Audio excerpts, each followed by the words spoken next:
మహాపరిషత్తులు మహాగణపతులు వాసవి మహేశ్వర ఆయనకి లెక్కలేదని వందనాలు స్తోత్రాలు చెల్లిస్తున్నాను. రక్షణ వారు కాపాడి ఆయన మారుతున్నారు. యూతులు దినాలిస్తూ వచ్చారు. ఆయన వందనాలు స్తోత్రాలు చెల్లిస్తున్నాను.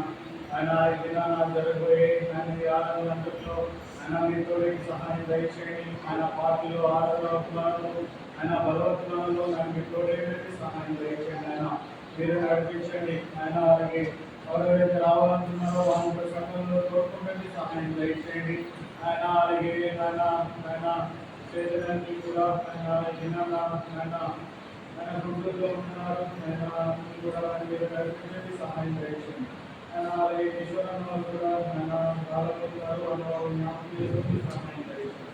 ఆయన అలాగే ఆయన ప్రజలకు జ్ఞాపకం చేసుకుని సహాయం దయచేయండి. ఆయన అలాగే ఎక్కడెక్కడైతే ఆలోచన జరుగుతున్నాయో ఆయన ప్రజలు ఆయన మీరే ఉంటూ ఆయన మీరే కనిపిస్తూ సహాయం దయచేయండి.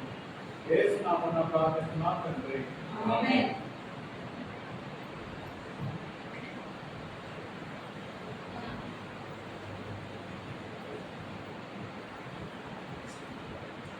సందేలో సియోన్ గీతాల నుంచి కొన్ని పాటలు పాడుతున్నా. పాటల్లో సహాయం చేయడం వరకు శ్రావణం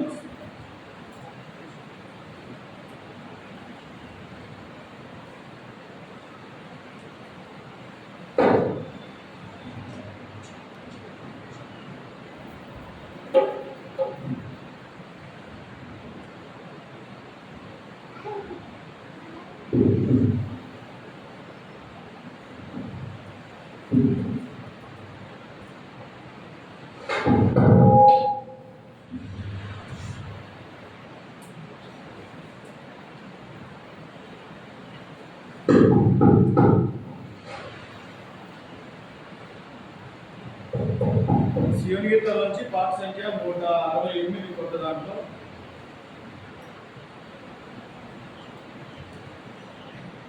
కొత్త దాంట్లో 168, పాత దాంట్లో 166.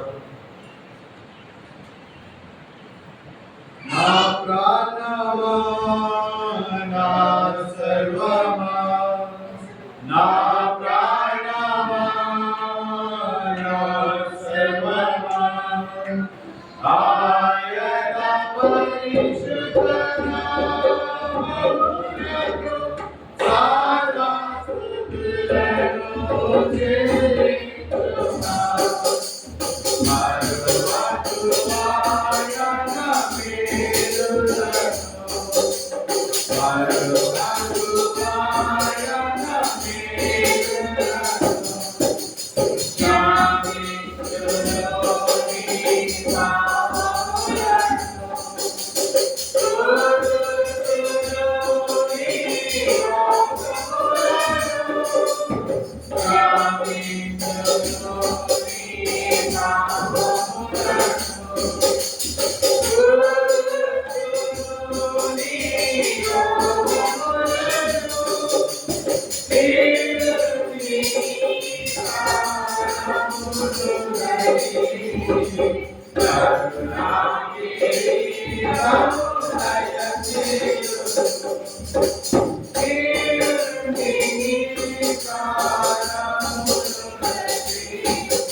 శివ గీతాల నుంచి పాట సంఖ్య 166, కొత్త దాంట్లో పాత దాంట్లో 164.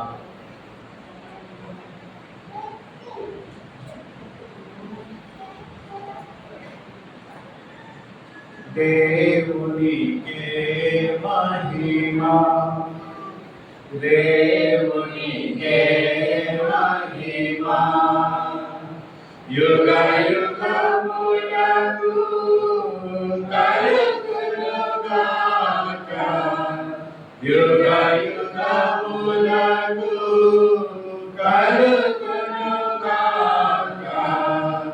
దేవునికే మహిమా, దేవునికే మహిమా,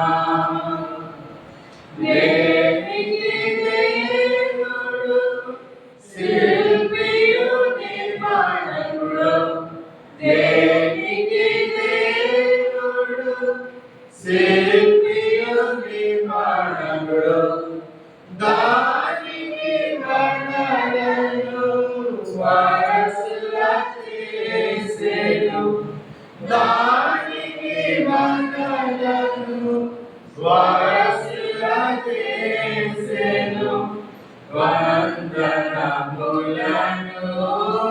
చెల్లించుము, వందనములను చెల్లించుము. దేవునికే మహిమా, దేవునికే మహిమా, యుగ యుగములకు కలుగునుగాక, యుగ యుగములకు కలుగునుగాక. దేవునికే మహిమా, దేవునికే మహిమా, నిలవరమైనది మనకిలదేదని, నిలవరమైనది మనకిలదేదని, వల్లప్పుడు స్థిర పరచెను పరమందు, వల్లప్పుడు స్థిర పరచెను పరమందు, చెల్లించి స్తుతులను పూజింతుము, చెల్లించి స్తుతులను పూజింతుము. దేవునికే మహిమా, దేవునికే మహిమా, యుగ యుగములకు కలుగునుగాక, యుగ యుగములకు కలుగునుగాక. దేవునికే మహిమా, దేవునికే మహిమా, సీయోను పురమగు దేవుని నగరుకు, సీయోను పురమగు దేవుని నగరుకు, సొంపుర తెచ్చెను తనకు పతారని, సొంపుర తెచ్చెను తనకు పతారని, స్తోత్రగీతములను పాడెదము, స్తోత్రగీతములను పాడెదము. దేవునికే మహిమా, దేవునికే మహిమా, యుగ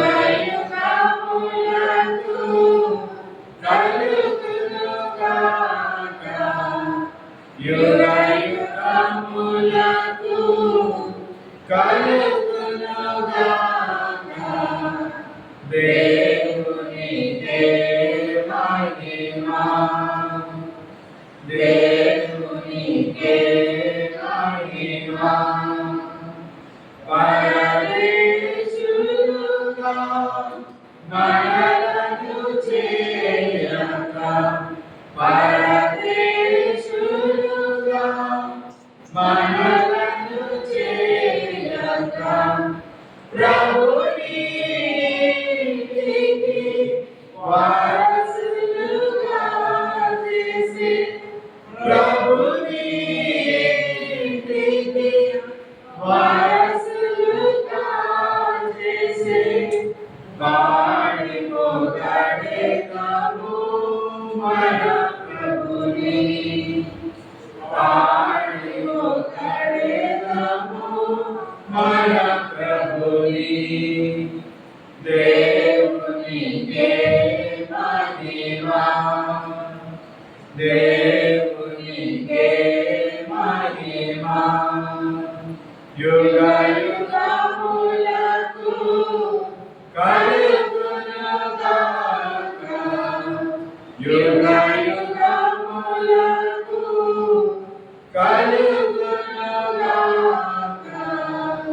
దేవునికే మహిమా దేవునికే మహిమా శుద్ధ సువర్ణముతో అలంకరింపబడిన శుద్ధ సువర్ణముతో అలంకరింపబడిన మోత్యాల ధూపముల కొలమందు చేర్చెను మోత్యాల ధూపముల కొలమందు చేర్చెను ముదమారగను ప్రణుతింతుము ముదమారగను ప్రణుతింతుము దేవునికే మహిమా దేవునికే మహిమా యుగ యుగములకు కలుగునుగాక యుగ యుగములకు కలుగునుగాక దేవునికే మహిమా దేవునికే మహిమా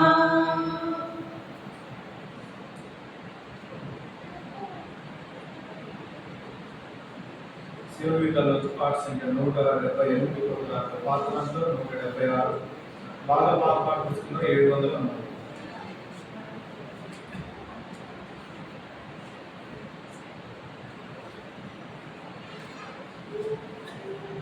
పొంది తిని నేను ప్రభువాని నుండి ప్రతిసే సైవేని బోయందు పొంది తిని నేను ప్రభువాని నుండి ప్రతిసే సైవేని బోయందు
సమయంలో మన బైబిల్ పట్టుకొని బైబిల్ పట్టుకుంటున్నాం.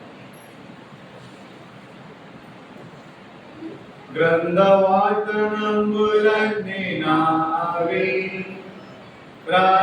రాజయాము వచనము తాన దివ్య ప్రేమ వార్తనంబులు గ్రంథవార్తనంబులన్నీ నావి.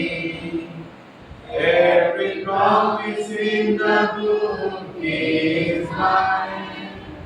Every chapter, every verse, every line, all the blessings of His glory mine. Every promise in the book is mine.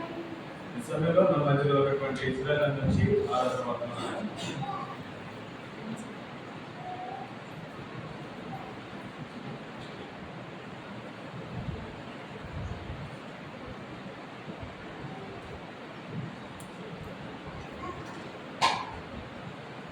దేవునికి స్తోత్రం.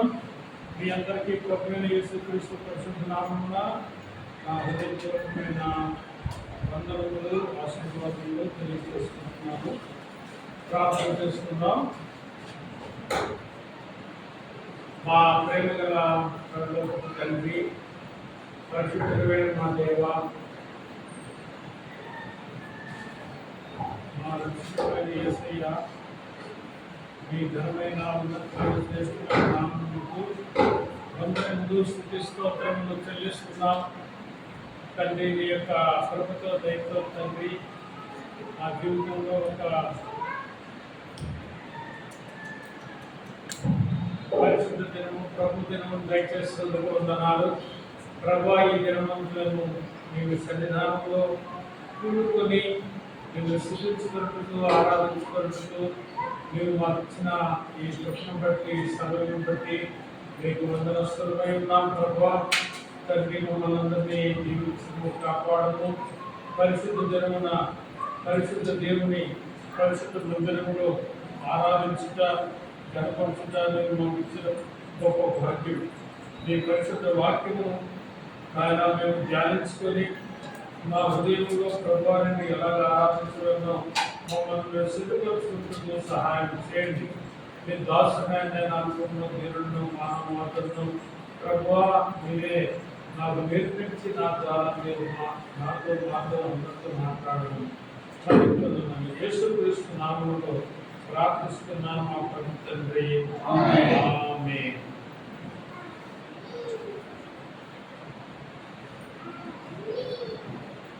నూట 7వ కీర్తన 2 మాటలు చదువుకుందాం. ఉత్తర ప్రసిద్ధ రీతిగా 5 వచనాలు చదువుకుందాం. యెహోవా దయాళుడు, ఆయనకు కృతజ్ఞతాస్తుతులు చెల్లించుడి, ఆయన కృప నిత్యముండును.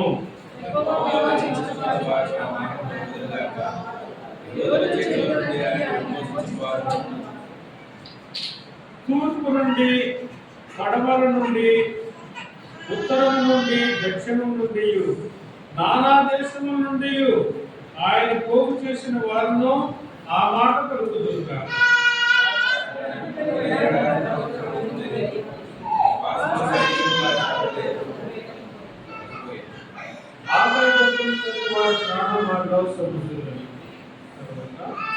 నూట 35వ కీర్తన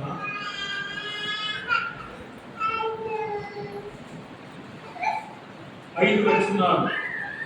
ఇప్పుడు లాగానే ఉత్తర యెహోవాను స్తుతించుడి, యెహోవా నామమును స్తుతించుడి, యెహోవా సేవకులారా.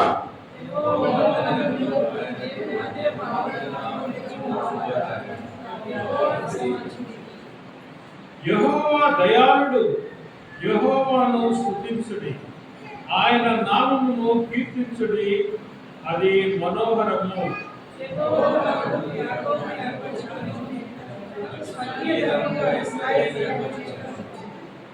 యెహోవా గొప్పవాడనియు, మన ప్రభువు సమస్త దేవతల కంటే గొప్పవాడనియు నేను ఎరుగుదును. దేవుడు తన వాక్యములో దీవించును గాక. ప్రియమైన వాళ్ళారా, ముందే చెప్దాం అనుకున్నాను, మర్చిపోయాను. నాకు గత దినాల్లో జరిగినటువంటి కొన్ని పరిణామాలు, అనారోగ్య పరిస్థితులు, మానసికమైన ఇబ్బంది పరిస్థితులు, అలాగే ఆర్థికపరమైనటువంటి ఇబ్బందులు ఇవన్నీ కూడా చాలా పెరిగినాయి. దేవుడు తన కృపను బట్టి వాటన్నిటిని విడిపించాడు. చాలా అంటే నుంచి ఒక నెల పైన చాలా బాధపడ్డాను. ఒకసారి దగ్గుతో కూడా ఇక్కడ బోధించినట్టు గుర్తు, భయంకరమైనటువంటి దగ్గు, రాత్రి కథలో కంటిన్యూస్గా దగ్గు రావడం, తర్వాత అలాగే జ్వరంలో చెప్పి, తర్వాత నిద్ర లేని, తర్వాత అలాగే అనవసరమైన ఖర్చులు, ఆర్థికమైన ఇబ్బందులు చాలా పెరిగినాయి. అయితే మరి నేను ఎక్కడికి వెళ్ళాలన్నా నాకు బండి అవసరం కనుక ₹1,00,000 పెట్టి బండి కొనేసాను. మరి అది కూడా సరిగా తిరగక మైలేజ్ రాక చాలా డబ్బులు వేస్ట్ అయిపోతూనే ఉన్నాయి. కానీ నేను ఏ విషయంలో కూడా బాధపడలేదు. అయితే నాకు ఈ డిసెంబర్, జనవరి, ఫిబ్రవరి ఈ నెలలో ప్రతి సంవత్సరం అంటే ఈ మూఢనమ్మకం కాదు, లేకపోతే ఇంకేం కాదు, జస్ట్ షేర్ చేసుకోవాలని చెప్తున్నాను. నాకు ఎక్కువ శోధనలు వస్తుంటాయి. అయినా దేవుడు 34వ కీర్తనలో చెప్పిన రీతిగా అతను నాకు మొరపెట్టగా శ్రమలు అన్నింటిలో నుండి విడిపించని దేవుడు వల్ల ఆయన మరి మార్చేయడం వల్ల అవన్నీ కూడా విడిపిస్తాడు దేవుడు. కానీ నేను సహించుకోవాలి, అది నాకు ఒక పరీక్ష కాలం కనుక మీరందరూ నా కొరకు ప్రార్థన చేస్తున్నారు. మరి నా కాలుపులు అయితే కొద్దిగా తగ్గాయి, కానీ ఇంకా మిగిలినటువంటి కొన్ని సమస్యలు ఉన్నాయి. కనుక మీరు నా కొరకు కంటిన్యూస్గా ప్రేర్ చేయండి. మీరు నా కొరకు ప్రార్థన చేస్తున్నందుకు కూడా నా హృదయపూర్వకమైన వందనాలు తెలియజేస్తున్నాను.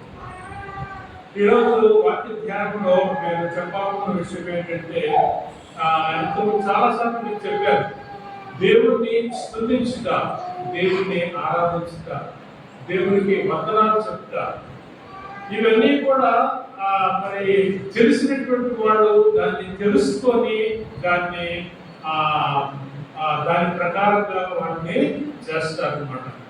దేవుడికి స్తుతించడానికి ఎటువంటి భేదము, ఎటువంటి అంటే పర్టికులర్ అనేటువంటి ఏమీ లేదు. సృష్టిలో ఆకాశములు దేవుని మహిమను వివరించుతున్నవి, అంతరిక్షములు దేవుని నామమును ఘనపరుస్తున్నవి.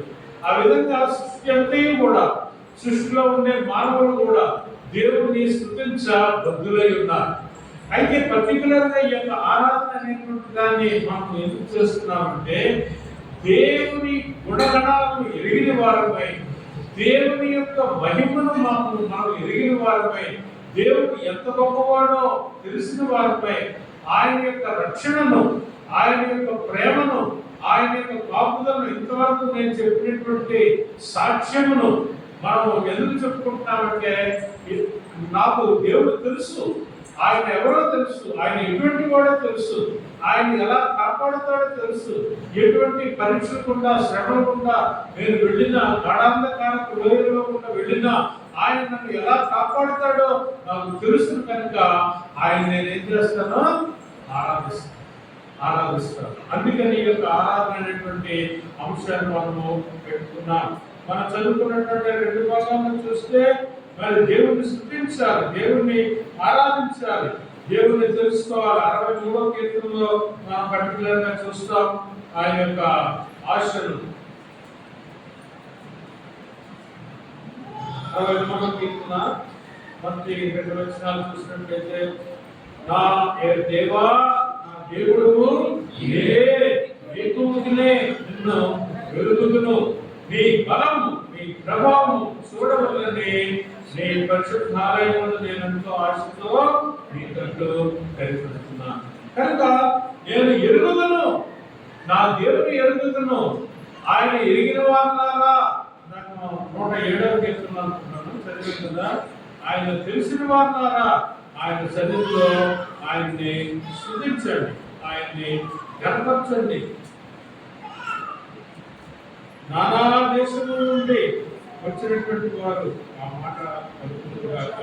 కనుక ఆయన ఎరిగినటువంటి వారు మాత్రమే దేవుడిని మహిమపరచగలరు, ఆయన గురించి చెప్పగలరు.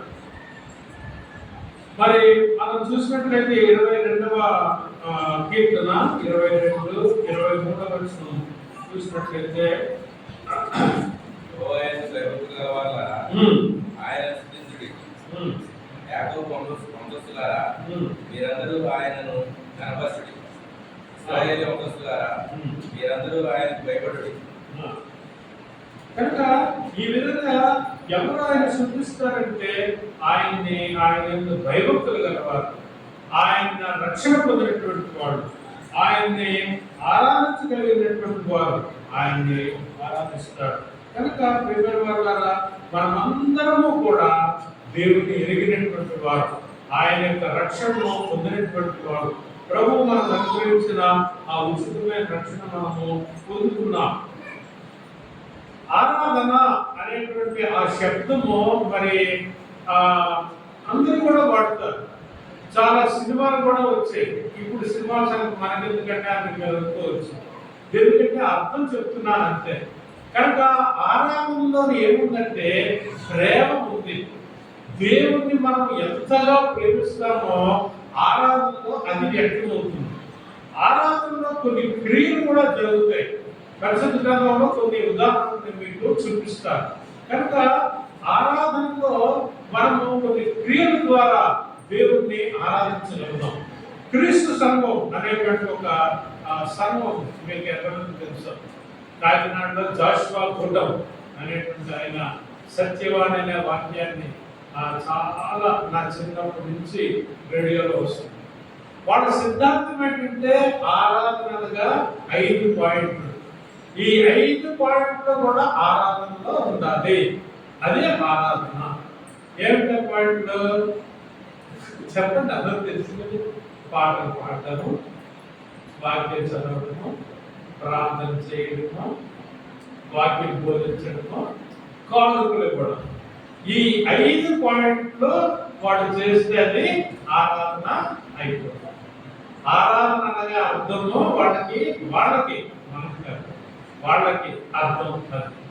అంటే ఏమిటన్నమాట, ఈ సిస్టమేటికల్ క్రిస్టియన్ లైఫ్ ఏ విధంగా చేస్తే అది ఆరాధన.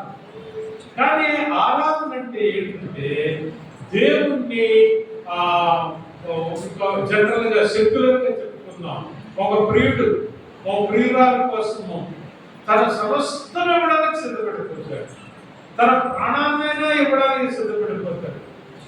హిందీలో ఒక మాట అంటాడు ఏంటంటే, గోరా కాగజ్ మేరా మన్, నా మనస్సు ఒక తెల్ల కాగితం లాంటిది, లిఖలియా నామ్ ఉస్పే తేరా, నీ యొక్క పేరు దాని మీద రాశారు.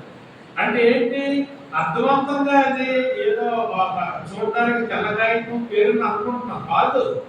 తన హృదయం, తన మనస్సు, తన జీవితంలో తన ప్రియురాలి పేరుని రాస్తున్నా. అంటే ఇంకా పుట్టిన దగ్గరించే ప్రేమ, పుట్టిన దగ్గర చచ్చిపోయే వరకు కూడా ఇంకా మనుగడు, విడుగడు. ప్రేమ అంటే ఆ అక్షరార్థంగా ఆరాధన యొక్క అర్థం. మన జీవితంలో ఎప్పుడైతే ప్రభువైన యేసుక్రీస్తు మన జీవితంలో ప్రవేశించారో అప్పటి నుంచి కూడా మన జీవితాన్ని ఆయనకి అంకితం చేస్తాం. ఇది ఇంచుమించు అన్ని మతాల్లో కూడా అన్ని రీతులుగా ఉన్నాయి. ఇవన్నీ చెప్పాల్సిన అవసరం లేదు. మీ అందరికి తెలిసిన మీరాబాయి, ఇంకా చాలా చాలా ఉన్నాయి. నా చిన్నప్పుడు చూసినట్టు తుకారాం ఎంతో సమర్పించుకొని దేవుని ఆరాధిస్తూ ఆ కుమ్మరి బట్టి పిసుకుతూ తన కూతురు కొడుకు వచ్చినప్పుడు కూడా దాన్ని కూడా కారకం చేసి పిసికి చంపేస్తాడు.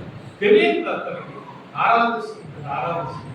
అంటే ఆరాధన యొక్క అర్థాన్ని మీకు వివరిస్తున్నా అన్నమాట.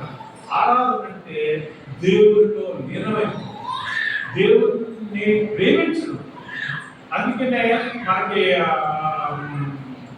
ప్రధానమైన ఆజ్ఞ ఏదంటే ప్రభు మరి అభిషేకం ఉన్నదాన్ని జ్ఞాపకం చేశారు.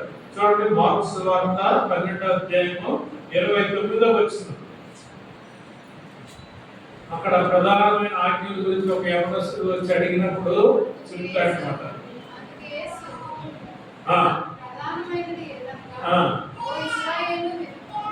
ఇశ్రాయేలు వినుము,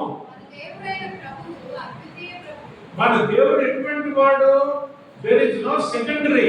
ఆయన అద్వితీయుడు, ఆయన టాప్ మోస్ట్, ఆయన ఒక్కడే. పూర్ణ హృదయం, ఇది ఆరాధన. పూర్ణ హృదయం, నీ పూర్ణ ఆత్మ, నీ పూర్ణ వివేకం, నీ పూర్ణ బలము. అదనమాట దేవుని ప్రేమించడం అంటే దేవుని ఆరాధించడం. ఎలాగా? పూర్ణ బలము, పూర్ణ వివేకము, పూర్ణ జ్ఞానం అంతా ఇంకా ఆయనకి, ఇంకా ఇంకెవరికీ లేదు. ఆయన వంటి వారు లేదు, ఆయన పోయిన వారు లేదు. కనుక ప్రేమిన వాళ్ళ ఈ రీతిగా దేవుణ్ణి ఆరాధించడం అంటే ఏదో పెట్టుకొని, లేకపోతే ఎవరినో చూసుకొని కొట్టి, లేకపోతే ఏదో నేర్చుకొని ఎవరో అన్నారని చెప్పి ఇంకొకలాగా ఏదో మన యొక్క పదాలు వెల్లించి మన జ్ఞానాన్ని, మన యొక్క తెలివితేటల్ని, మన చదువును ఉపయోగించి అవసరం లేదు. మేము పనిచేసిన కోయిగూడెంలో మరి వాళ్ళని ఆరాధించమంటే అబ్బా ఎంత సంతోషం అనిపిస్తుందో. వాళ్ళ భాషలోని కొంతమంది తెలిసి తెలియని మాటలతోని, వాళ్ళ దుఃఖంతోని, కొంతమంది ఏడ్చుతోని ఎంతో దేవుడిని కృతజ్ఞతలు, ఎంతో ఆరాధన వాళ్ళు చేస్తుంది. కనుక ఆరాధన అంటే దేవునికి మనము మరి సంపూర్ణంగా సమర్పించేసుకోవడం, మనం తన్మయులైపోవడం. అది దేవుడు చూసి సంతోషపడతాడు. అప్పుడు దేవుడు ఆనందిస్తాడు. దేవుడికి నిజంగా ఆరాధన చెందుతుంది అనమాట. మార్క్స్ వార్త 3వ అధ్యాయము 9-10 వచనాలు చదవండి. చూడగా చూచి వారు ఇరుకు కలిగినట్లు చిన్న జోలేపడి మనకు సిద్ధపరిచి ఇవ్వాలని ఆయన తన శిష్యులతో చెప్పారు. ఆయన అనేకులను స్వస్థపరిచారు కనుక రోగ పీడితులైన వారందరూ ఆయన ముట్టుకోవాలని ఆయన మీద పడుచుండేది. అపవిత్రాత్మలో పట్టిన వారు ఆయన చూడగానే ఆయన ఎదురు సాగిలపడి నీవు దేవుని కుమారుడు అని చెప్పుచు కేకలు వేసి నన్ను ప్రసిద్ధి చేయవద్దని ఆయన వారికి ఖండితంగా ఆజ్ఞాపించింది. కనుక ఇక్కడ ఎవరెవరు ఎందుకు దేవుణ్ణి ఆరాధిస్తున్నారో చూడండి. ఆయన దగ్గరికి అనేక మంది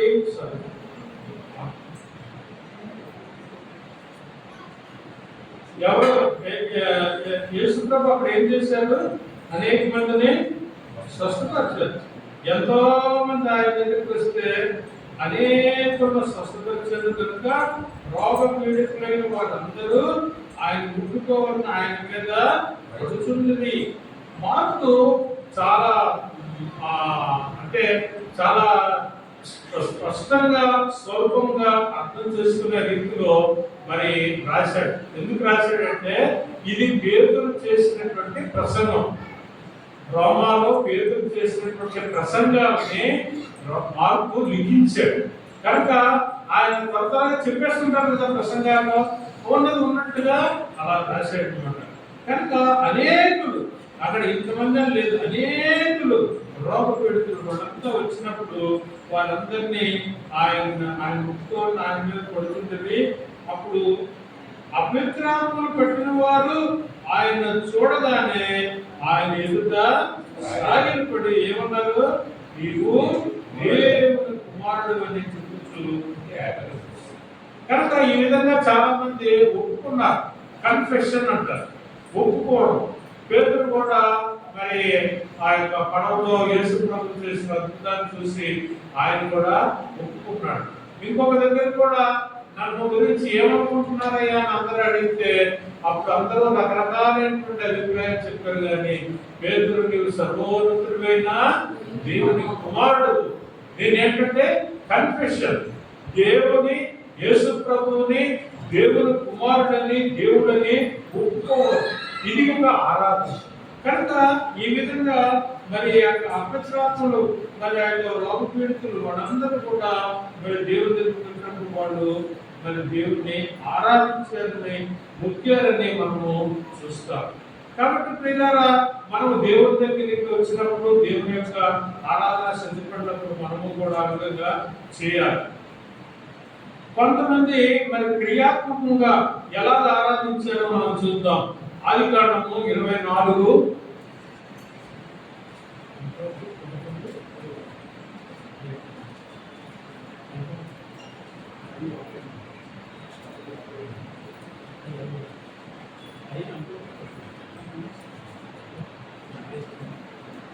ఆదికాండము 24:26. ఆ మనుషుడు తన తల వంచి యెహోవాకు మొక్కి, అబ్రహామును నా యజమానుని దేవుడైన యెహోవా ముట్టబడును గాక. ఆయన నా యజమానునికి తన కృపను మన సత్యమును చూపుట మానలేదు. నేను త్రోవలో ఉండగానే యెహోవా నా యజమానుని మధులో ఇంటి నన్ను నడిపించెను. అంతటా ఆ చిన్నది చాలు. ఇక్కడ ఒక సంఘటన మనం చూస్తున్నాం. అబ్రహాము మరి నమ్మకమైన దాసుడైనటువంటి ఎలియాజర్ అనేటువంటి వాడికి ఒక పనిని అప్పగించాడు, ఒక మిషన్. దాన్ని మిషన్ అంటారు. ఏంటి? నా కుమారుడికి ఒక భార్యను వెతికి తీసుకురా, నా స్వజన్మను తీసుకురా అన్నప్పుడు అతడు ఆ పని మీద వెళ్ళాడు. అలాగే యజమానుడికి ఎంత భక్తి ఉందో మరి ఈ యొక్క దాసుడైనటువంటి ఎలియాజర్ కూడా అంత భక్తితో మరి తాను వెళ్ళినప్పుడు అక్కడ మరి ఆ విధంగా మనకి ఆ స్టోరీ అంతా అనవసరం. కానీ ఇక్కడ పర్టికులర్ గా ఏం చూస్తున్నామంటే అతడు ఏం చేస్తున్నాడు? దేవుణ్ణి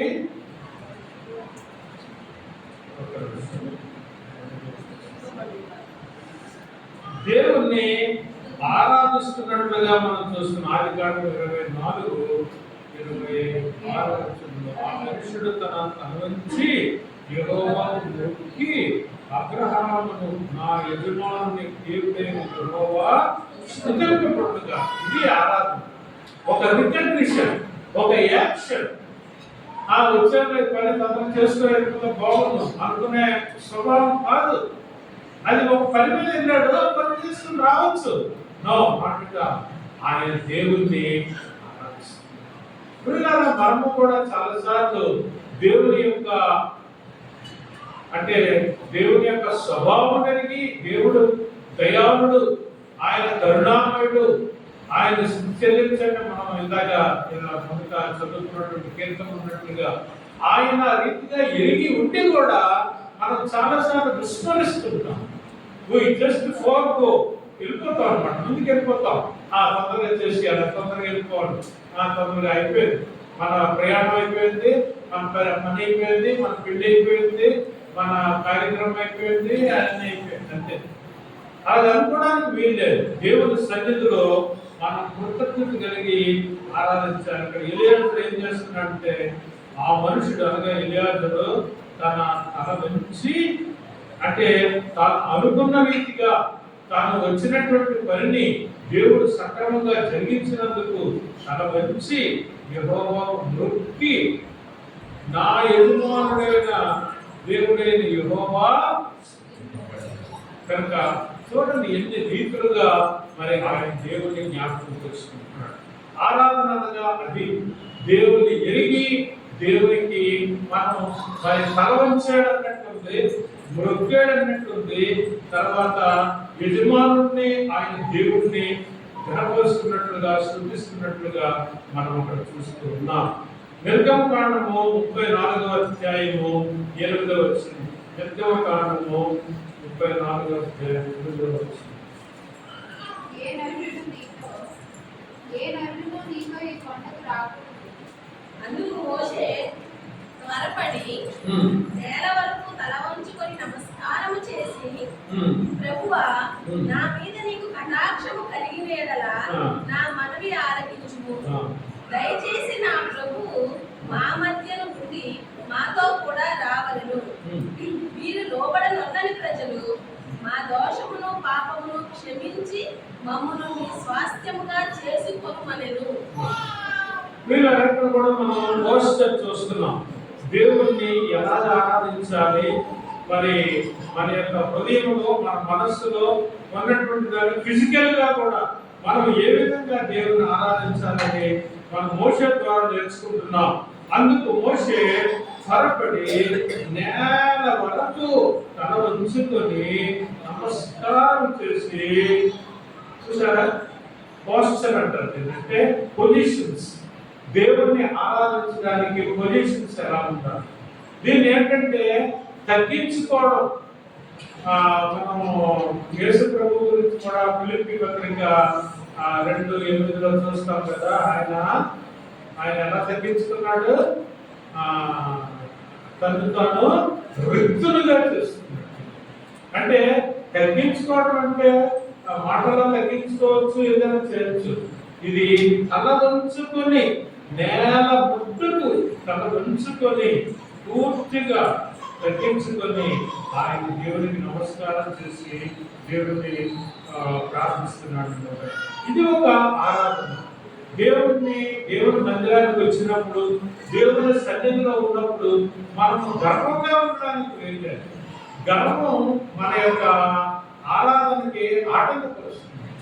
ఆరాధన సరైన ఆరాధన చేయనివ్వకుండా గర్వం అడ్డుపెడుతుంది. అందుకే ఎరిమియా గ్రంథం అనుకుంటాను, గర్విష్ఠుడు యెహోవాకు హేయుడు కనుక దేవుడు ఏం చేస్తాడు? గర్విష్ఠుడు కనబడితే వాడిని ఇష్టపడదు దేవుడు. ఎందుకంటే తన నుంచి ఆరాధన అనేటువంటిది రాదు. కనుక మనము నేల వరకు తల ఉంచుకొని నమస్కారం చేసి ప్రార్థించి ఆరాధిస్తున్నట్లుగా మోసేను నేర్చుకుంటున్నాం.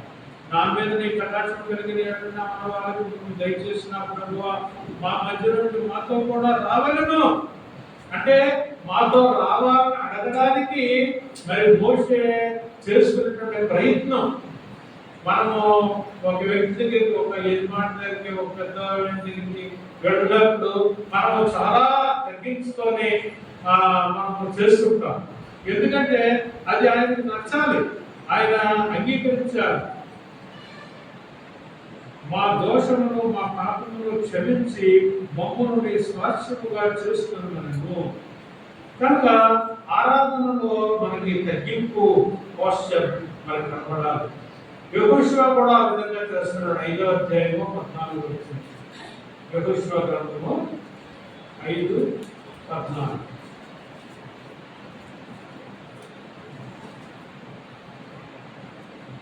అతడు కాదు, యెహోవా సేనాధిపతిగా నేను వచ్చి ఉన్నానను. యెహోషువ నేల మట్టుకు సాగిలపడి నమస్కారం చేసి నా ఏలినవాడు తన దాసునికి సెలవిచ్చినదేమని అడిగారు. ఇక్కడ కూడా మనము యెహోషువ యొక్క క్రమాన్ని కూడా మనము చూస్తున్నాం. యెహోషువకి మరి సెకండ్ లీడర్ ఇశ్రాయేల్స్ ని నడిపించడానికి మోషే అనంతరము యెహోషువకి ఆ యొక్క పగ్గాలు ఇచ్చినట్టుగా మనం చూస్తున్నాం. మరి యెహోషువ మొదటి అధ్యాయంలో మనం అడుగడుగునా చూస్తాం ఏంటంటే, నువ్వు భయపడకు, చెడియకు, బెదరకు అనేటువంటి మాటలతో దేవుడు యెహోషువను బలపరుస్తున్నాడు. ఎందుకంటే అతడు ఇంకేంటి నేను నేర్చుకుని అయిపోయాను కదా అని గర్వంగా పోలేదు, కానీ దేవుని యొక్క సహాయం కొరకు, దేవుని యొక్క కృప కొరకు అతను వేడుకున్నప్పుడు దేవుడు అతన్ని ఎంతగానో బలపరిచాడు. అయితే మరి యుద్ధాలు చేస్తూ ఉన్న సమయంలో మరి ఎలుగొని చేయించిన తర్వాత ఆయన మరి యొక్క పరిస్థితులన్నీ అయిన తర్వాత మరి అక్కడ ఒకసారి యెహోవా దూత సేనాధిపతి మరి తన దగ్గరికి వచ్చినప్పుడు అది యెహోషువకు అర్థం కాక ఆయన అడుగుతున్నాడు, నువ్వు ఎవరు, ఏ పక్షం వాడవు అని అడిగినప్పుడు నేను యెహోవా సేనాధిపతిగా నేను వచ్చి ఉన్నానని చెప్పిన వెంటనే యెహోషువ ఏం చేశాడు? నేల మనుషులకు సాగిలపడి నమస్కారం. కనుక అక్కడ మోషే ఏ విధంగా మరి దేవుడు వేడుకున్నాడో ఇక్కడ యెహోవా సేనాధిపతి వచ్చినప్పుడు కూడా మరి ఆ విధంగా అతడు నేల మట్టుకి మరి ఆయన మహిమపరిచాడు. తర్వాత ఆ సేనాధిపతి ఏమంటున్నాడు? నీవు నిలిచి ఉన్న ఈ స్థలము పరిశుద్ధమైనది, నీ పాదరక్షణ తీసుకెళ్ళమని యెహోషువతో చెప్పగా యెహోషువ అలాగూ చేశాడు. కనుక ప్రియమైన వారులారా, మనము నమ్ముకున్నటువంటి దేవుడు పరిశుద్ధుడు. ఆయనకి ఇవ్వవలసినటువంటి గౌరవాన్ని అంతకే మనం ఆయనకి ఇవ్వవలసి ఉంది. కనుక ఆ విధంగా దేవుడిని మనం గౌరవించి ఆరాధించినప్పుడు ఆయన ప్రతీది కూడా మనకి తెలియజేస్తున్నాడు. ఆ స్థలం పరిశుద్ధమైనదని ఆ యొక్క సేనాధిపతి తెలియజేస్తున్నాడు. కనుక మనకు దేవుడి మందిరం వచ్చినప్పుడు దేవుడి మందిరము పరిశుద్ధమైన మందిరం అని మనం అక్కడ భయభక్తులతో ఉన్నారు. సమూయేలు గ్రంథము 1 అధ్యాయం 28వ వచనంలో మనం చూస్తే అక్కడ మా అందరికీ తెలిసినటువంటి కాబట్టి ఆ. నేను ఆ బిడ్డను యెహోవాకు ప్రతిష్ఠించుచున్నాను. తాను బ్రతుకు దినములన్నిటను వాడు యెహోవాకు ప్రతిష్ఠుడని చెప్పెను. అప్పుడు వాడు యెహోవాకు అక్కడనే మ్రొక్కెను. కనుక ఇక్కడ అన్న సహోదరి గురించి మనందరికీ తెలుసు. అన్న ఏ రీతిగా దేవుని సన్నిధిలో రోజాడి తనకు ఉన్నటువంటి నిందలు తీసివేయమని అడిగింది. తనకి పిల్లలు ఇచ్చేసి ఆ పిల్లలు వచ్చి తనను పోషించాలని తన యొక్క పిల్లలు కలదానికి లోకానికి అందరూ చెప్పుకోవాలని కాదు. కానీ దేవుడిని నమ్మిన బిడ్డను కనుక దేవుడు నాకు అన్యాయం చేయడు కనుక ఈ ప్రజల యొక్క నింద నుండి నన్ను తగ్గించమని ప్రార్థన చేసినప్పుడు దేవుడు ఆ కుమారుని అనుగ్రహించాడు. ఆ కుమారుడిని కూడా దేవునికి తిరిగి సమర్పిస్తూ ఆమె ఏమవుతుందంటే, కాబట్టి నేను ఆ బిడ్డను యెహోవాకు ప్రతిష్ఠించుతున్నాను. ఇది ఒక ఆరాధన. ప్రతిష్ఠించుట, ఇచ్చుట, ఇందాక చెప్పాను కదా, క్రీస్తు వాళ్ళు ఇచ్చుట కూడా పాలకు లేని కూడా ఒక ఆరాధన అంటారు. కనుక ప్రతిష్ఠించుట, తాను బ్రతుకు దినములన్నిటిని వాడు యెహోవాకు ప్రతిష్ఠితుడు అని చెప్పి అప్పుడు వాడు యెహోవాను అక్కడే నిలబెట్టాడు. కాబట్టి దేవునికి ఇచ్చుట, దేవునికి ప్రతిష్ఠించుట, దేవునికి సమర్పించుట, ఇది ఆరాధనలో ఒక భాగం. కనుక మనం ఇచ్చేటువంటి కానుకలు కూడా పరిశుద్ధమైనటువంటి కార్యం. ఈ కార్యాన్ని కూడా మనం భయభక్తులతో చేయవలసిన అవసరత ఎంతైనా ఉంది. 2వ దినవృత్తాంతము గ్రంథము 7వ అధ్యాయము 3వ వచనం. అగ్నియు యెహోవా తేజస్సును మందిరము మీదికి దిగగా చూచి ఇశ్రాయేలీయులందరూ సాష్టాంగ నమస్కారం చేసి యెహోవా దయాళుడు, ఆయన కృప నిరంతరం ఉండునని చెప్పి ఆయనను ఆరాధించి స్తుతించిరి. కనుక ఇక్కడ మనం చూస్తున్నాము దేవుని ఆలయ ప్రతిష్ట. దేవుని మందిరమును ప్రతిష్ఠించినప్పుడు అక్కడ వాళ్ళందరూ ఏం చూశారట? ఆయన యొక్క తేజస్సు, ఆయన మహిమను వారందరూ చూసి చాలా దేవుని స్తుతించారు. ఒకసారి చదవమా నెమ్మదిగా. అగ్నియు యెహోవా తేజస్సును మందిరము మీదికి దిగగా చూచి అందరూ సాష్టాంగ నమస్కారము చేసి యెహోవా దయాళుడు, ఆయన కృప నిరంతరం ఉండునని చెప్పి ఆయనను ఆరాధించి స్తుతించిరి. అబ్బా, చూడండి, ఆరాధించడానికి ఏంటంటే దేవుని యొక్క మహిమను చూడటం, దేవుని యొక్క తేజస్సును చూడటం, దేవుని గుణగణాలను మనము అనుభవించడం, ఆయన ఎంత కృపగలవాడో ఎంత దయగలవాడో మనం తెలుసుకోవాలి. అప్పుడు మన హృదయాంతరంగంలో నుంచి ఆటోమేటిక్ గా ఆరాధన అనేటువంటిది వస్తుందన్నమాట. కనుక దేవుణ్ణి ఆరాధించాలి అని మనం అనుకున్నప్పుడు దేవుని యొక్క గుణగణాలు ఎరిగిన వారమే,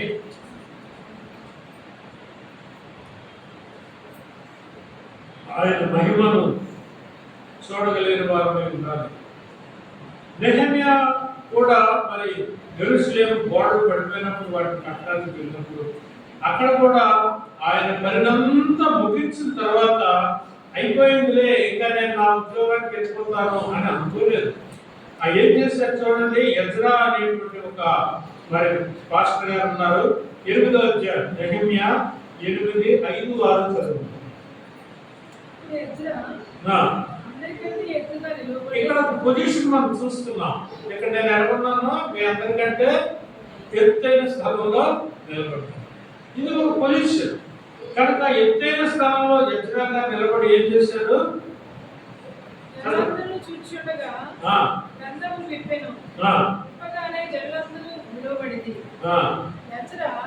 మహాదేవుడైన యెహోవాను స్తుతింపగా జనులందరూ తమ చేతులెత్తి ఆమేన్ ఆమేన్ అని పలుకుచు అది ఆరాధన. గట్టి చదువుతుంది. నేలకు ముఖములు వంచుకొని యెహోవాకు నమస్కరించింది. ఎప్పుడైతే ఎజ్రా గారు ఎత్తైన పీఠ మీద నిలబడి దేవుని యొక్క ఆ దినాలు స్క్రోల్ ఉంటారు, అంటే రౌండ్ ఇలా ఉంటది స్క్రోల్, దాని అంటే ఒకటే షీట్ తోలు షీట్ ఉంటుంది అనమాట. కనుక దాన్ని ఇటు కావాలంటే ఇటు, అటు కావాలంటే అటు ఇప్పుకోవాలన్నమాట. ఒకవైపు ఇటు చుడుతుంటే ఇటు లూజ్ చేయాలి. ఆ విధంగా ఆయన స్క్రోల్ విప్పి ఇలాగా చదివేసరికి అందరూ లేచి నిలబడి అందరూ కూడా ఆమేన్ ఆమేన్ తల ఉంచుకున్నారు. చదవడం ప్రారంభం చేసేసరికి వాళ్ళందరూ కూడా సాష్టాంగం. కనుక దేవుని యొక్క వాక్యం ఎడల మనకి భయభక్తులు ఉండాలి, దేవుని యొక్క వాక్యం ఎడల గౌరవం ఉండాలి. సిఎస్ఐ వాడు దాన్ని చాలా ఖచ్చితంగా, అంటే వాడు మనుషులు ఎలా కూడా మనకు అనవసరం, క్రమం మాత్రం మంచిదే, చాలా మంచి క్రమాన్ని పాటిస్తారు. సువార్త పాఠ్య భాగము అనేసరికి అందరూ లేచిపోయి కనుక వాళ్ళందరూ 2-3 సార్లు ఆయన చెప్పిన తర్వాత అందరూ లేచి, ఇప్పుడు మనం ఇక్కడ ఎలాగా చదువుకున్నామో అలాగే అందరూ లేచిపోయి తలలు నుంచి మరి ఆ యొక్క సువార్త పాఠాన్ని చదువుతారు. కనుక నేను చెప్పొచ్చేది ఏంటంటే దేవుడు అనగానే ఆయన యొక్క సన్నిధి, ఆయన యొక్క ప్రభావము, ఆయన యొక్క తేజస్సు, వాటన్నింటినీ మనం చూస్తూ దేవుని యొక్క మాటలు, దేవుని యొక్క వాక్యం ఏళ్ళు కూడా మనము భయపడుతున్నాం. దేవుని వాక్యం అంటే దేవుని యొక్క మాట, దేవుడు ఏం చెప్తాడా. ఇంకో మరి ఈ యొక్క 52 దినాలు మరి కష్టపడి గోడలు కట్టాం, ఎంతో ప్రయాసపడ్డాం, శత్రుతులు సంబర్లతో టోబియాలు అడ్డొచ్చినా కూడా మరి వాడిని ఎదిరించి కట్టాం, ఎన్నో హేళన మాటలు తిన్నాం. అంత మాత్రమే కాకుండా నెహెమియా అంత రెజల్యూషన్స్ అన్ని దాన్ని ఏమంటారు అంటే కరప్షన్స్, వాళ్ళు ఉండేటువంటి చెడు మనసులు, చెడు అలవాట్లు, అప్పులు ఉంటే అప్పులు క్షమించేయండి, మీరు ఎవరి దగ్గర అన్యాయంగా ఏమి తీసుకోకండి, మీరు జీవితాలన్నీ మార్చుకోండి, అంటే ఒక మాట చెప్పంటే మారు మనసు పొందండి అని అన్ని సిద్ధపరిచిన తర్వాత దేవుని మందిరంలో ఆరాధించినప్పుడు, దేవుని సేవకుడు వాక్యం పఠించినప్పుడు అందరూ కూడా లోబడినట్లుగా కనుక ఇవన్నీ కూడా ఆరాధనలో భాగాలన్నమాట. యోగు ఏం చేశాడు చూడండి, మొదటి 20వ వచనంలో చూస్తే యోగు యొక్క ఆరాధన ఎలా ఉందంటే ఇక్కడ ఇంకో రకంగా కనిపిస్తుంది. అప్పుడు యోగు లేచి తన పైవస్త్రమును చింపుకొని తన వెంట్రుకలు బొరిగించుకొని నేల మీద సాష్టాంగపడి నమస్కారము చేసి చూడండి, ఇది యోగు యొక్క ఆరాధన విధానం. యోగు మరి మల్లాడి మందిరాలలో కానీ లేకపోతే సౌకర్యకరమైనటువంటి చర్చెస్ లో కానీ ఆయన వెళ్ళలేదు. ఆయనకు వచ్చినటువంటి పరిస్థితి ఏంటంటే 10 మంది కుమారులు పోయారు, ఆస్తంతా పోయింది, భార్య కూడా నిందిస్తుంది. ఆ పరిస్థితిలో దేవుని ఆరాధించాలా, దేవుని దూషించాలా? దూషించమనే భార్య చెప్తుంది. కానీ యోగు ఏం చేస్తున్నాడంటే అవన్నీ కూడా పక్కన పెట్టేసి ఆయన గుడిలో కూర్చొని అన్ని తల తొలగించుకొని అన్ని కూడా తీసేసి తోలుపట్టు కట్టుకొని ఆయన దేవుడికి ఏం చేస్తున్నాడమ్మా? అది ఆరాధన. Yes, in our different situation also we can worship the lord. మనము దేవుని ఆరాధించాలి అనుకునేటప్పుడు పరిస్థితులు ఏమి అడ్డురావు. ఎందుకంటే మనం నమ్మినటువంటి దేవుడు అటువంటి గొప్పవాడు కనుక ఆయన్ని ఆరాధించాలి. గొప్ప వాక్యాన్ని నేను చెప్పేసి ముగించేస్తాను. ప్రకటన గ్రంథం 7వ అధ్యాయము 11-12 వచ్చిన ప్రకటన 7:11-12.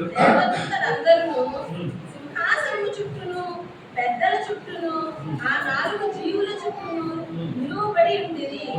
వారు సింహాసనం మీద సాష్టాంగపడి ఆమేన్, యుగ యుగముల వరకు మా దేవునికి స్తోత్రమును మహిమయు జ్ఞానమును కృతజ్ఞతాస్తుతియు ఘనతయు శక్తియు బలమును కలుగును గాక అని చెప్పుచు దేవునికి నమస్కారము చేసి ఆమేన్. ఈ 7వ అధ్యాయం మొదటి నుండి మనం చూసినట్లయితే అనేక మంది భాషలు, తెగలు, ప్రాంతములు, రకరకాలైన మనుషులు నేను ఊహించుకుంటాను అనమాట. నేను భారతదేశం అంతా తిరిగాను కనుక నాకు బాగా తెలుసు. ఒకడు పచ్చి కట్టుకుంటారు, ఒకడు తూపు పెట్టుకుంటారు, ఒకడు గడ్డాలు పెంచుకుంటారు, ఒకడు రకరకాలైన కల్చర్స్. ఈ కల్చర్స్ అన్ని రకాల మనుషులు కూడా ఆ యొక్క పరలోకంలో ఉన్నట్లుగా మనం చూస్తాం. అందుకే మిషనరీస్ అందరూ కూడా కష్టపడుతున్నారు అనమాట. మిషన్ ఆర్గనైజేషన్స్ ఉద్దేశం అంటే పరలోకంలో అన్ని రకాలైన ప్రజలు ఉండాలి కనుక మరి అన్ని రకాలైన ప్రజలకి తొందరగా వాక్యం అందించాలి, సువార్త అందించాలని ప్రయాసపడుతున్నారు. కనుక వీళ్ళందరూ మహాశ్రమ నుండి వచ్చినటువంటి వారు. మరి మనకందరికీ తెలుసు, మరి మనకి వాట్సాప్ లో కూడా వస్తుంది. దయచేసి మీరు అందరూ కూడా మరి నమ్మకంగా ప్రార్థన చేయండి. ఛత్తీస్గఢ్ లో మార్చి 1వ తేదీన పెద్ద హింస చెలరేగబోతుందని మరి మనకు వార్నింగ్స్ వస్తున్నాయి. మరి ఆ మణిపూర్లో ఎలా జరిగిందో అలాగే ఇక్కడ స్త్రీలను అవమానపరిచి ఆ యొక్క ప్రభు నమ్ముకున్న వారు అందరినీ కూడా చంపడానికైనా కొట్టడానికైనా వాళ్ళు తరివేయడానికి చాలా ప్రయత్నాలు జరుగుతున్నాయి. దాని కొరకు అనేక మంది వాలంటీర్స్ కూడా మరి పిలవడం జరుగుతుంది. మరి ఈ యొక్క భారతదేశ ప్రభుత్వం ఏం చేస్తుందో మరి పరిస్థితులు ఏంటో అర్థం కావు, ప్రభువుకి తెలుసు. నేనైతే నాకు జ్ఞాపకం వచ్చినప్పుడల్లా నేను ప్రార్థన చేస్తూనే ఉన్నా. దయచేసి మీరు కూడా ప్రార్థన చేయండి. పరిస్థితులు మారా. అటువంటి శ్రమ నుండి వచ్చినటువంటి వారు మరి పరలోకంలో ఉన్నారు. వాళ్ళందరూ కూడా ఖర్జూరపు మంటలు చేతపట్టుకొని గొర్రెల రక్తంలో తమ వస్త్రములు ఊదుకొని, అంటే అది ఒక అలంకార రీతిగా వాడబడ్డది. కానీ వాళ్ళందరూ తెల్లని వస్త్రములతో దేవుని స్తుతిస్తూ వాడు దేవుని సన్నిధికి వస్తున్నారు. వాళ్ళందరూ వచ్చి చదవండి ఒకసారి. దేవదూతలందరూ సింహాసనము చుట్టూను పెద్దల చుట్టూను ఆ 4 జీవుల చుట్టూను నిలువబడి ఉండేది. వారు సింహాసనం ఎదుట సాష్టాంగపడ్డారు. ఆ సింహాసనం మీద ప్రభువైన యేసుక్రీస్తు గొర్రెపిల్ల మనందరి కొరకు ప్రాణం పెట్టినటువంటి ఆ ప్రభువు తేజోమయుడై సూర్యుడు లేనటువంటి అనేక వేల సూర్యుడు వెలుగుతో ఆ పరలోకం ఉంటే ఆయన దగ్గర వాడు ఏం చేస్తున్నారు? సాష్టాంగపడుతున్నారు. ప్రాస్ట్రేట్, వాళ్ళు సాష్టాంగపడి మరి దేవుణ్ణి ఆరాధిస్తున్నారు.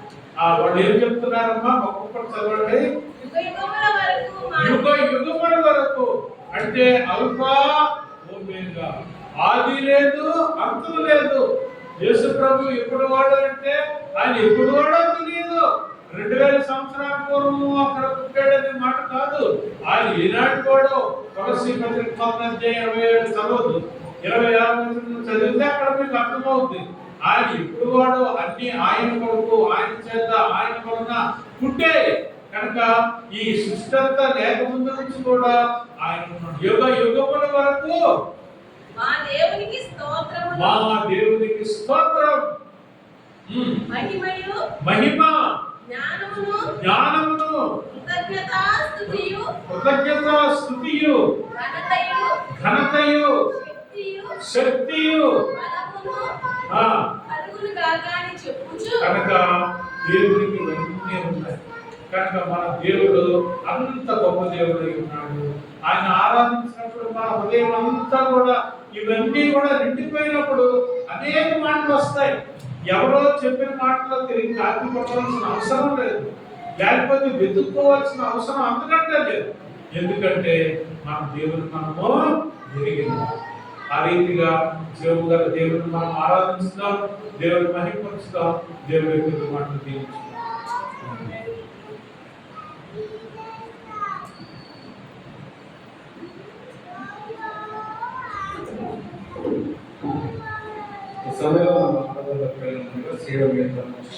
పాడుతున్నాం.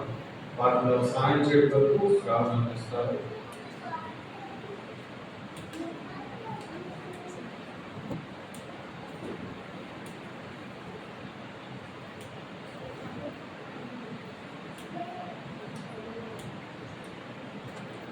శివగీతం నుంచి పాట సంఖ్య 91, కొత్త దాంట్లో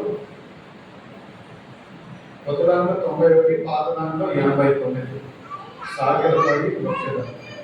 మొదటిలో రెండు చిన్న పాటలుగా సండే స్కూల్కి వెళ్ళారు, సండే స్కూల్కి వెళ్తారు. సాగిల పాడి బ్రోకెదము సత్యముతో ఆత్మలు మన ప్రభు యేసుని.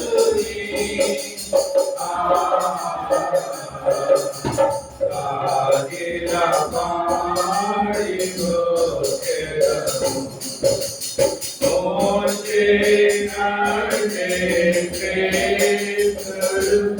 అన్ని మోసములనుండి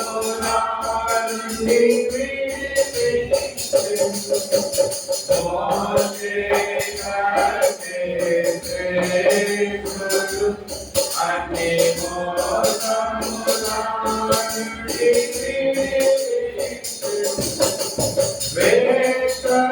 వేషధారులను ప్రేమించు ఆశలో బ్రోకెదము. వేషధారులను ప్రేమించు ఆశలో బ్రోకెదము. సాగిల పాడి బ్రోకెదము సత్యముతో ఆత్మలు మన ప్రభు యేసుని. సాగిల పాడి బ్రోకెదము ఆమరును కంటే శ్రేష్ఠుడు మన ఆరాధనకు పాత్రుడు. ఆమరును కంటే శ్రేష్ఠుడు మన ఆరాధనకు పాత్రుడు. ఆయనే ప్రధానయాజకుడు అంతరము బ్రోకెదము. ఆయనే ప్రధానయాజకుడు అంతరము బ్రోకెదము. సాగిల పాడి బ్రోకెదము సత్యముతో ఆత్మలు మన ప్రభు యేసుని. సాగిల పాడి బ్రోకెదము. మొదటిగా సండే స్కూల్ తీసుకునే టీచర్ గారు మొదటిగా ఆరాధిస్తారు. దాని తర్వాత బ్రదర్స్ నుంచి ఒకరు, సిస్టర్స్ నుంచి ఒకరు లేక క్లుప్తంగా ఆరాధించారు.